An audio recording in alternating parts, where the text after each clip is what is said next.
in elucidating on the matter of corporate wickedness, establishes on the premise of a narrative Jesus presented in his teaching about the servant of a great king who owed the great king so much that he could never repay. The great king told him that on this matter of the debt you are holding me, you're owing me, I will not pursue this matter.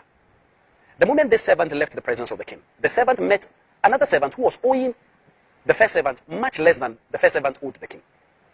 This first servant held this poor fellow servant of his, who was owing him less, and told him that he will not forgive the debt the poor servant was owing him.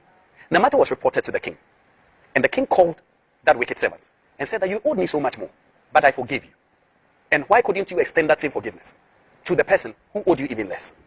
This comes as a warning especially, and as a caution to those who are in church leadership, that if you are guilty of sin of any sort, you should be careful in handing over people to Satan as a punitive measure in your church.